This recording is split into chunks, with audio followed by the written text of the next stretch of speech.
आंखें बंद कीजिए, मन को शांत कीजिए, गहरी सांस लीजिए और अपने भीतर की शांति को महसूस कीजिए।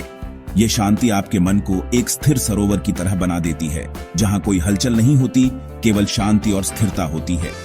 कल्पना कीजिए एक शांत सरोवर। यह सरोवर पहाड़ों के बीच स्थित है, जहां केवल प्रकृति की आवाजें सुनाई देती हैं। पक्षियों की चहचहाहट, पत्तों की सरसराहट और पानी की हल्की लहरें। पानी स्थिर है, निर्मल है। यह पानी इतना साफ है कि आप इसके भीतर की गहराई को देख सकते हैं। यह गहराई आपके मन की गहराई को दर्शाती है, जहां कोई विकार नहीं है, केवल शुद्धता है। ऐसे ही था बुद्ध का मन, स्पष्ट, शांत और गहरा। बुद्ध का मन एक स्थिर सरोवर की तरह था, जहां कोई विकार नहीं था, केवल शांति और ज्ञान था। बुद्ध के समय समाज जटिल था। लोग अपने दैनिक जीवन में उलझे हुए थे।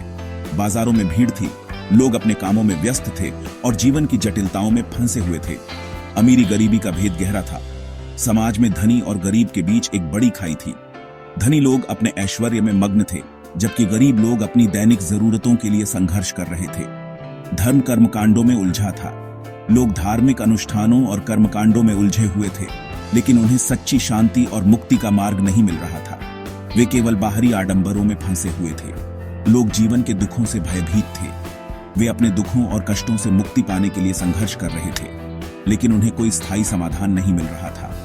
उनके चेहरे पर चिंता और भय साफ दिखाई देता था। ईश्वर की तलाश में भटक रहे थे। लोग अपने जीवन के अर्थ और उद्देश्य की खोज में इधर उधर भटक रहे थे। वे जंगलों में, पहाड़ों में और मंदिरों में ईश्वर की तलाश कर रहे थे, लेकिन उन्हें सच्ची शांति नहीं मिल रही थी। ऐसे समय में एक राजकुमार ने जन्म लिया, जिसने दुनिया को एक नया रास्ता दिखाया। यह राजकुमार अपने जन्म से ही विशेष था और उसके जीवन ने समाज को एक नई दिशा दी। उसका नाम था सिद्धार्थ, जिसने अपने जीवन के उद्देश्य की खोज में राजमहल को छोड़ दिया। उसने एक नए मार्ग की तलाश की, जो उसे सच्ची शांति और मुक्ति की ओर ले जाए, जो बाद में गौतम बुद्ध कहलाए। गौतम बुद्ध ने अपने ज्ञान और शांति के माध्यम से दुनिया को एक नया मार्ग दिखाया, जो आज भी लाखों लोगों के लिए प्रेरणा का स्रोत है। सिद्धार्थ एक राजकुमार थे। सुख सुविधाओं से भरा उनका जीवन था, लेकिन उनके मन में दुनिया के दुखों को देखकर एक टीस थी। एक दिन उन्होंने महल छौड़ दाच दिया। वे सच्चाई की तलाश में निकल पड़ी डिड्डे। उन्होंने तपस्या की, ध्यान किया, ज्ञान अर्जित किया। आखिरकार उन्हें बोधगया में बोधि वृक्ष के नीचे ज्ञान प्राप्त हुआ। वे बुद्ध बन गए, जागृत, प्रबुद्ध। बुद्ध ने ईश्वर के अस्तित्व को नकारा नहीं। उन्होंने कहा कि ईश्वर की तलाश से दुखों का अंत नहीं होगा। उन्होंने ध्यान केंद्रित किया दुखों के कारण और उनके निवारण पर। उन्होंने कहा कि दुखों का कारण है तृष्णा। ईश्वर की पूजा से नहीं, बल्कि अपने मन को समझकर तृष्णा को कम करके हम दुखों से मुक्ति पा सकते हैं। बुद्ध ने कहा कि जीवन दुख है, जन्म दुख है, मृत्यु दुख है, विच्छेदना दुख है। यह कोई निराशावादी विचार नहीं था। यह एक वास्तविकता थी, जिसे स्वीकार करके ही हम आगे बढ़ सकते हैं। जैसे एक डॉक्टर पहले बीमारी को समझता है, फिर इलाज करता है। बुद्ध ने हमें दुखों से डरना नहीं सिखाया, बल्कि उनका सामना करना सिखाया। सेक्शन 5, तृष्णा, दुख की जड़। बुद्ध ने बताया कि दुखों का मूल कारण है तृष्णा, इच्छाओं का कभी न खत्म होने वाला चक्र, हमेशा कुछ न कुछ पाने की चाहत और न मिलने पर दुख। यह तृष्णा हमें बांधती है, दुखों के बंधन में जकड़ती है। तृष्णा पर विजय पाकर ही हम सच्ची मुक्ति पा सकते हैं। सेक्शन 6, अष्टांगिक मार्ग, मुक्ति का रास्ता। यह मार्ग हमें जीवन के दुखों से मुक्ति दिलाने का एक साधन है। बुद्ध ने इसे अपने अनुयायियों को सिखाया ताकि वे अपने जीवन में शांति और संतोष पा सकें।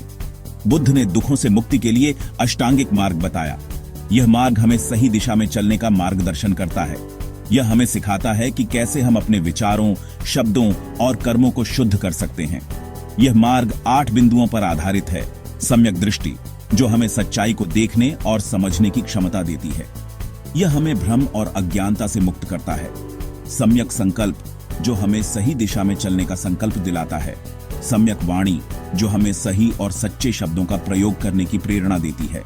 सम्यक कर्म, जो हमें सही और नैतिक कार्य करने की प्रेरणा देता है। सम्यक आजीविका, जो हमें सही और ईमानदारी से जीवन यापन करने की शिक्षा देती है। सम्यक व्यायाम, जो हमें शारीरिक और मानसिक स्वास्थ्य के लिए सही अभ्यास करने की प्रेरणा देता है। सम्यक स्मृति, जो हमें अपने विचारों और भावनाओं को सही दिशा में रखने की शिक्षा देती है। और सम्यक समाधि, जो हमें ध्यान और आत्मनिरीक्षण के माध्यम से शांति और संतुलन प्राप्त करने की प्रेरणा देती है। यह कोई धार्मिक कर्मकांड नहीं है, यह एक साधारण और सच्चा मार्ग है जो हमें जीवन के हर पहलू में सही दिशा में चलने की प्रेरणा देता है। यह जीवन जीने का एक तरीका है। यह हमें सिखाता है कि कैसे हम अपने जीवन को सरल और सच्चा बना सकते हैं। यह हमें सिखाता है कि कैसे हम अपने विचारों, शब्दों और कर्मों को शुद्ध कर सकते हैं। सच्चाई को समझकर सही सोच और कर्म से हम दुखों से मुक्त हो सकते हैं। यह मार्ग हमें सिखाता है कि कैसे हम अपने जीवन में शांति और संतोष पा सकते हैं। बुद्ध का मार्ग प्रेम, करुणा और ज्ञान का मार्ग है। यह हमें सिखाता है कि कैसे हम अपने जीवन में प्रेम और करुणा को बढ़ावा दे सकते हैं। यह हमें सिखाता है कि कैसे हम अपने जीवन में ज्ञान और समझ को बढ़ावा दे सकते हैं। सेक्शन 7, बुद्ध का विज्ञान, आज भी प्रासंगिक। बुद्ध की शिक्षाएं आज भी उतनी ही प्रासंगिक हैं जितनी पहले थीं। यह एक वैज्ञानिक दृष्टिकोण है जो मन और दुखों के बीच के संबंध को समझाता है। आज विज्ञान भी बताता है कि तनाव, चिंता, लालच जैसी भावनाएं हमें बीमार बनाती हैं। बुद्ध ने सदियों पहले इन भावनाओं से मुक्ति का मार्ग बताया था। बुद्ध की शिक्षाएं हमें खुद को समझने और बेहतर बनाने का रास्ता दिखाती हैं। सेक्शन 8, आत्मदीप बनो। बुद्ध ने कहा था, अपदीपो भव, खुद ही अपने जीवन का प्रकाश बनो। किसी और पर निर्भर मत रहो। अपने मन को समझो, तृष्णा को कम करो, प्रेम, करुणा और ज्ञान का मार्ग अपनाओ। यही सच्ची मुक्ति का मार्ग है। आपके अंदर एक प्रकाश है, उसे पहचानो और दुनिया को रोशन करो। सेक्शन 9, खुद ही बनो अपना सहारा। बुद्ध की शिक्षाएं हमें एक महत्वपूर्ण संदेश देती हैं। ये शिक्षाएं हमें यह बताती हैं कि जीवन में आने वाली कठिनाइयों और दुखों का सामना हमें खुद ही करना होगा। बुद्ध ने हमें सिखाया कि आत्मनिर्भरता ही सच्ची शक्ति है। जब हम अपने अंदर की शक्ति को पहचानते हैं, तभी हम सच्चे अर्थों में स्वतंत्र हो सकते हैं। हमें खुद ही अपने दुखों का सामना करना होगा। यह समझना जरूरी है कि जीवन में हर व्यक्ति को कभी न कभी कठिनाइयों का सामना करना पड़ता है, लेकिन इन कठिनाइयों से भागने के बजाय हमें उनका सामना करना चाहिए। जब हम अपने दुखों का सामना करते हैं तो हम और भी मजबूत बनते हैं। ये हमें आत्मनिर्भर और आत्मविश्वासी बनाता है। कोई और हमारे लिए यह नहीं कर सकता। लेकिन निराश मत होइए। यह जानना महत्वपूर्ण है कि हमारे पास वह शक्ति है जो हमें इन कठिनाइयों से उबरने में मदद कर सकती है। हमें अपने अंदर की शक्ति को पहचानना और उसे विकसित करना चाहिए। जब हम अपने अंदर की शक्ति को पहचानते हैं तो हम किसी भी चुनौती का सामना कर सकते हैं। आपके पास बुद्ध की शिक्षाएं हैं जो आपको राह दिखाएंगी। बुद्ध की शिक्षाएं हमें यह सिखाती हैं कि कैसे हम अपने मन को शांत और स्थिर रख सकते हैं। जब हमारा मन शांत होता है तो हम किसी भी स्थिति का सामना कर सकते हैं। बुद्ध की शिक्षाएं हमें यह भी सिखाती हैं कि कैसे हम अपने अंदर की शक्ति को पहचान सकते हैं और उसे विकसित कर सकते हैं। आपके पास खुद का मन है जिसे आप नियंत्रित कर सकते हैं। मन को नियंत्रित करना आसान नहीं है, लेकिन यह संभव है। जब हम अपने मन को नियंत्रित करते हैं तो हम अपने जीवन को भी नियंत्रित कर सकते हैं। मन को नियंत्रित करने के लिए ध्यान और आत्मचिंतन बहुत महत्वपूर्ण है। ध्यान हमें अपने मन को शांत और स्थिर रखने में मदद करता है। आपके अंदर वह शक्ति है जो आपको दुखों से मुक्त कर सकती है। यह शक्ति आपके अंदर ही है, बस आपको उसे पहचानना और विकसित करना है। जब आप अपनी शक्ति को पहचानते हैं तो आप किसी भी कठिनाई का सामना कर सकते हैं।